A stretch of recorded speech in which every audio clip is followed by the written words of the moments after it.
Hey guys, and welcome back to another video in the Top 10 Strongest series. Last time, we went over the Steel types, and despite my thoughts that there would be some controversy from where Lucario went and whatnot, you guys actually for the most part agreed. That gives me a lot of hope that we'll be in agreement today, as we're looking over the top 10 strongest fire Pokemon without legendaries. Now, before we get going, I want to say, don't worry about suggesting a typing for the next video. I've got the next two typings already selected for a few reasons. So just know you guys can kick back and think solely about fire types today instead of anything else. But with that said, let's get into the list. And let me warn you before we start. If you hate starter Pokemon, you may have a bad time today. Onward!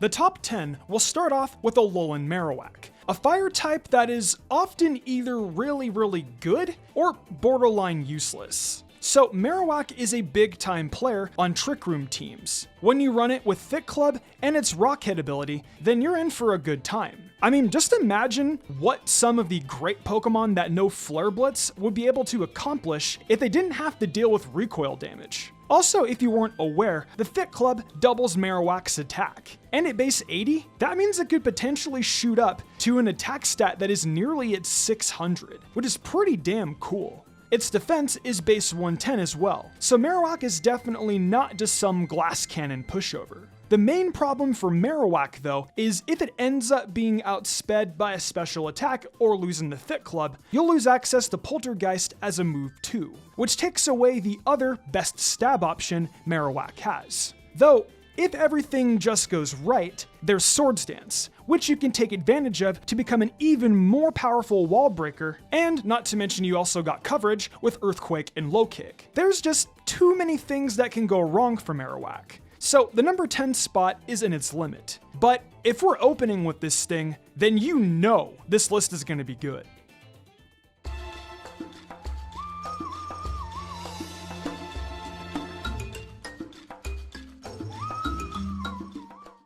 Next up, we've got our first Pokemon of the video that is coming back from the original top 10. It's Chandelure. And as a matter of fact, it's what kept Alolan Marowak off the list last time. Isn't it funny how things change when you throw away legendary Pokemon?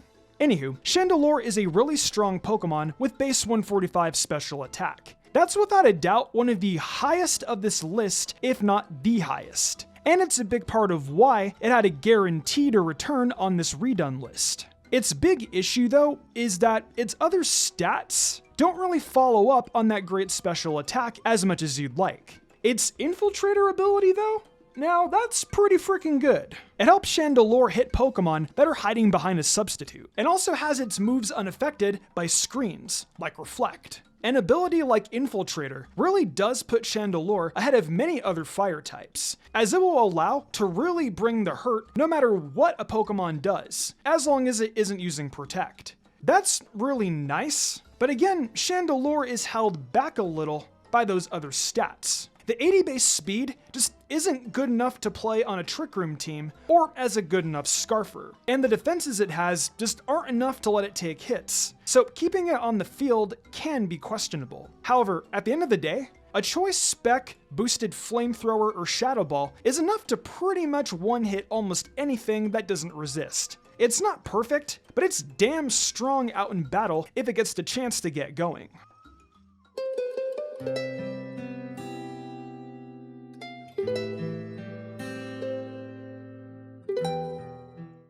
At number 8, we've got another Univin Pokemon, the always blazing Darmanatan.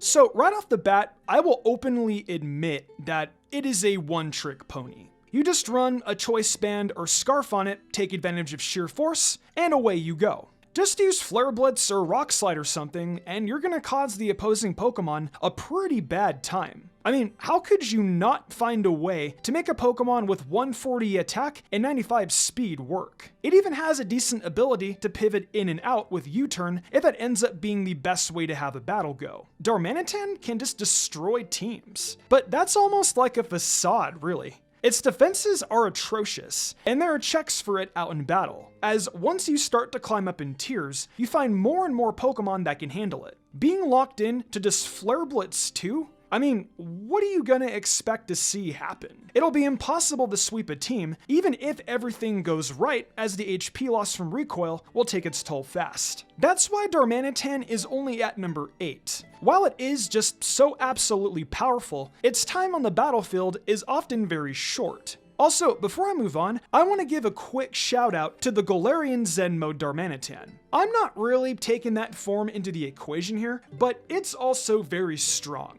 Obviously, the big play is to go Guerrilla Tactics on your Darmanitan usually, but when the Zen mode comes out, it still is super strong and works well with the Belly Drum and Substitute set. I just felt it was worth bringing up as a fire type, though expect to hear a little bit more about it on the ice list.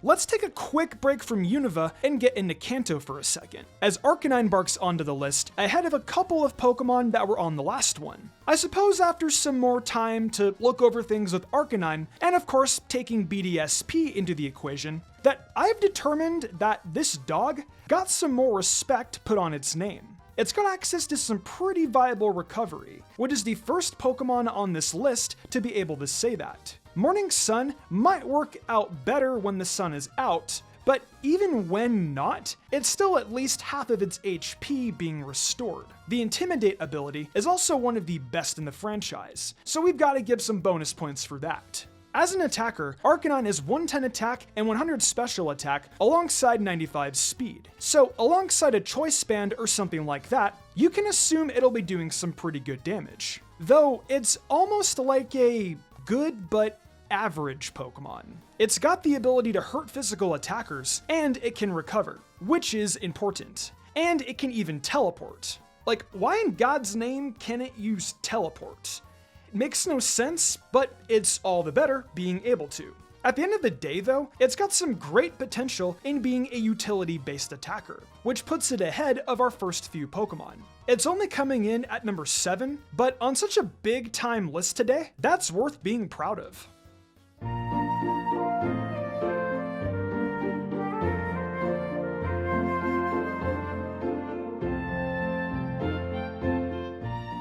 Here we go, Charizard fans. I think it's pretty interesting to see Charizard still on this list. This time, closing the bottom 5 instead of opening the top 5. Last time, it relied heavily on the Mega Evolutions it had access to. But of course, those aren't available anymore, and thus aren't part of the discussion. I think it's important for this discussion to focus a lot on the doubles metagame, as Charizard can often work together with a Pokemon like Groudon to be super dominant. I know it's a bit cheating to bring up how a Pokemon works of legendaries on a list that isn't supposed to ever see legendaries on it, but it's important to talk about. Naturally, Charizard can turn to a great move like Weather Ball, which will become a fire-type move in the sun and get super strong on a Pokemon like Charizard.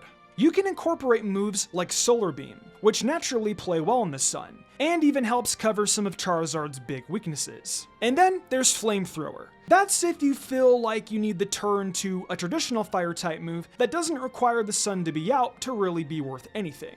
Also, don't forget the ability to heal with Roost. Though, sometimes things change, and Charizard is one of the more fluctuating Pokemon in being viable. It's by no means perfect, so it got forced back by some better Pokemon that we're going to be getting into. That said though, this is the point where the Pokemon on the list just get scary good. So with that said, let's just keep going.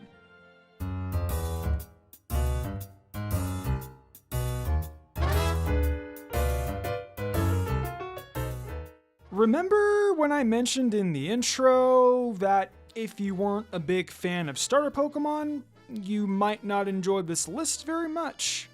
Well, the top 5 is where that really comes into play, as we open up with Incineroar.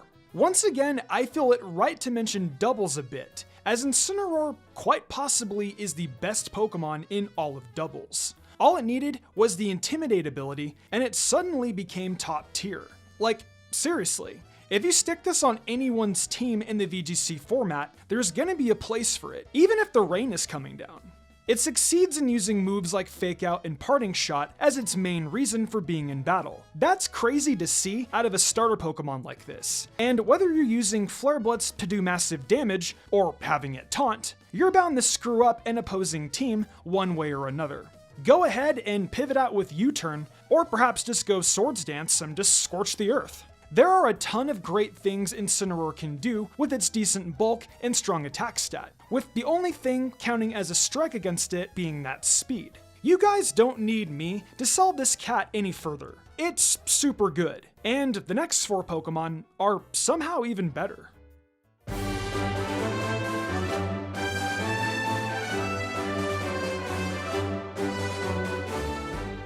Volcarona is the only thing stepping in between us and a cavalcade of starter Pokemon in this top 5. So shout out to Unova for breaking up the monotony one last time on the list. There is no better fire type when it comes to setting up than this thing. Quiver Dance is a top tier setup move. And considering the fact that Volcarona is already specially bulky, it doesn't have to worry too much about not being able to set up. I mean, just one stage being added to base 105 special defense, 100 speed, and 135 special attack is enough to make Volcarona kind of unstoppable. Flamethrower or Fiery Dance both work as good stab moves for its fire typing. And with either Roost or Giga Drain for recovery, it can be self-sustaining when out on the battlefield. Honestly, I feel a bit silly even needing to talk this much about why Volcarona is one of the best fire types. It's only in the number 4 spot because the next 3 start to enter the upper echelon of all competitive Pokemon in general. If you're in doubles, run some Rage Powder and watch the dominoes fall where they will. Volcarona is top tier, and I'd be stunned if it wasn't even higher on the bug type list.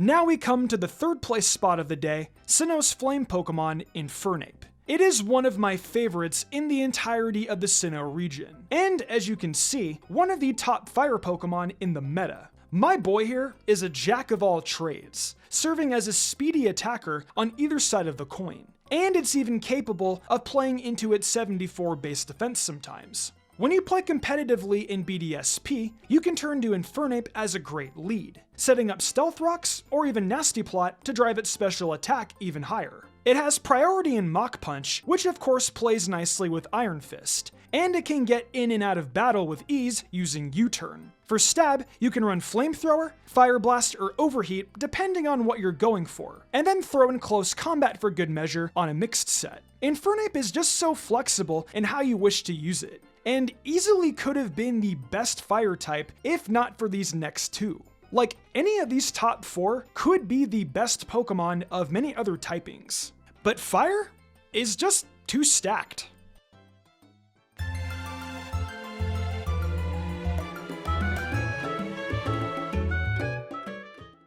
The penultimate spot today is taken by Blaziken, previously the greatest fire type we'd ever seen. Now that it's without its Mega and the meta has changed a bit, it has been overtaken. But don't get it twisted, it's still one of the best of all time. It's got speed boost for an ability. Do I really need to go on? It'll basically never be outsped in battle, which means it can set up a Swords Dance once and then just sweep. That's really it. You pull out Close Combat and Flare Blitz and profit? I don't know what else to say about Blaziken. I think there's more to talk about with the number 1 spot. And the majority of that is because it has to be explained how it overtakes this god on the battlefield. There is plenty of coverage available to this king, and I'm almost shocked it's not the top option anymore.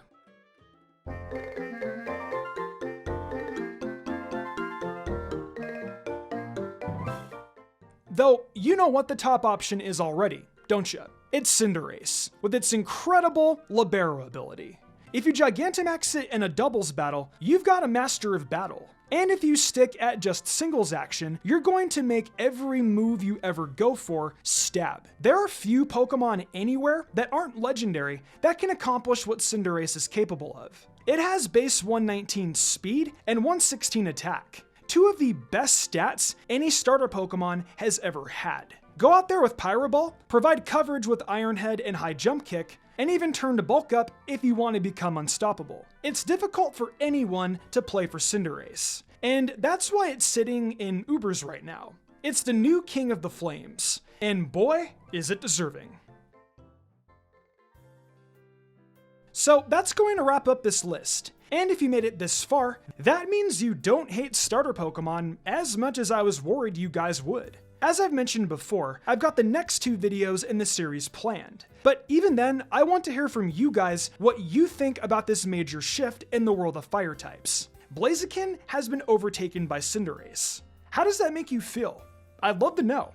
But with that said, I'll see you guys next time. Welcome back to the outro, folks, your favorite part of the video. Thank you for enjoying another Mystic Umbreon video. We made it through the end of the 8th generation, and now we begin the long trek into late 2022 where Pokemon Scarlet and Violet await us. It's a whole new world we'll live in, but we still gotta catch them all. However, there's still a ton of videos to do and experiences to have until then. If you're interested in more Mystic content, check out my TikTok and the Mystic Umbreon Shorts YouTube channel. If we get the 10k followers on TikTok, I'll be doing a viewer's choice video. If you like Genshin Impact, check out my Genshin channel Teibachinary. So if you all enjoyed, be sure to leave a like and subscribe for more. See you next time.